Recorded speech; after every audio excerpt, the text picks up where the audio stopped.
Hello, my name is Matthias Wacker and I'm an associate professor in the Department of Pharmacy of NUS. Today I want to talk to you about our research area, which is pharmaceutical nanotechnology. My group develops nanomedicines, which means smart nanocarriers which are used to deliver a drug to a particular tissue inside the human body. How that exactly works, I will tell you during the next 10 minutes, so just lean back and enjoy the talk. And this is how nanomedicines look like, at least some of them. We manufactured those nanoparticles in our laboratory and loaded iron oxides into the nanocarrier to track them on their journey through the human body. In medicine, we can use those nanoparticles for quite a lot of different applications, for example, for wound healing or for the treatment of cancer. In cancer therapy, the treatment itself very often comes with a lot of side effects, and we can reduce those side effects by loading the compound into such a nanomedicine. Over the past decade, the number of nanotechnology products in the market was continuously rising. This is a statistic which was offered by the US FDA, which shows also the distribution among different formulation approaches, for example, liposomes, nanocrystals, micelles, or emulsions. All those systems have been used to deliver drug substances and to improve drug therapy in a particular way. Today, we also have a lot of knowledge on nanotechnology, and this also allows us to now start with the translation from bench to bedside.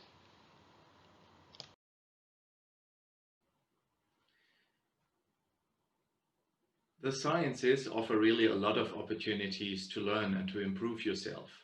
However, I think that in particular the pharmaceutical sciences and the graduate program offered by the Department of Pharmacy offer a lot of opportunities to better understand how medicines and new pharmaceuticals are created and how they enter the market. During the COVID pandemic, we all understood how important this research is and how important it is that we have dedicated scientists to work on such a particular problem, such as, for example, a vaccine. Nanotechnology is a future area of our research, which means that you will do cutting-edge research at a site which also offers the latest research and the best infrastructure. Another way of applying nanotechnology is to cross barriers in our human body.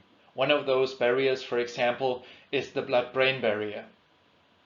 Many drugs cannot enter the brain, but nanomedicines can unlock some of the hidden doors in our body, and our lab explores the delivery of drugs to the brain, for example, to treat stroke or brain cancer.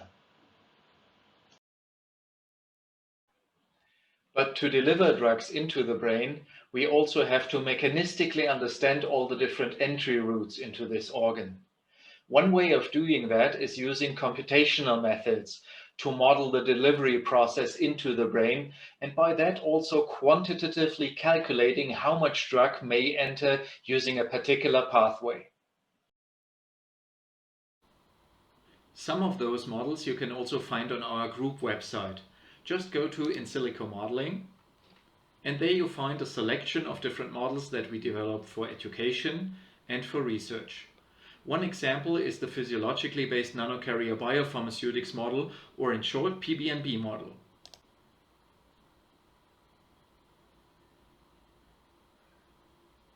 After a quick introduction, you can also access the model. It offers a calculation of how the nanocarrier concentration changes over time in the blood plasma. This here is the plasma concentration that is simulated by the model. You can change a few of the input parameters, for example the dose, the so-called release rate, and the carrier half-life, and by that create different simulations, all of which are showing a particular behavior of a nanocarrier which has certain properties. But in addition to manufacturing nanoparticles and carrying out our computational analysis, we are also using a lot of in vitro techniques, which means lab-based experiments to characterize nanoparticles. This we do also to make predictions of the in vivo situation and to understand better how we can design nanoparticles in a particular way to make them more effective. One of the in vitro assays I've been talking about is the so-called DR, or dispersion releaser technology. We initially developed this technology and later commercialized it together with an instrument manufacturer. Till today, optimized design of drug release assays is a signature of our laboratory. Another important aspect of our research is the physicochemical characterization of nanomedicines. When you think about it, properties such as the particle size very often matter for the in vivo performance, which means, for example, for the circulation time of a nanocarrier in the bloodstream or the penetration into a particular tissue. This is also why we try to measure those properties in presence of physiological fluids, which are also very complex because they contain proteins and lipids. This makes the measurement very challenging, but we are experts also in this field, the physicochemical characterization of nanoparticles in presence of an environment which is more complex than usual. This is one of the younger examples where we applied this research. In particular, we measured the changes nanomaterials undergo in the human gastrointestinal tract. Very often nanomaterials and nanoparticles are used to increase the bioavailability of poorly soluble compounds in patients. However, there is also a certain risk that those nanomaterials enter the environment and are harmful for aquatic organisms. We found out that depending on the technology platform, only a very minor amount of nanomaterials are emitted. Also, nanotechnology can reduce the drug emissions because of increasing the bioavailability.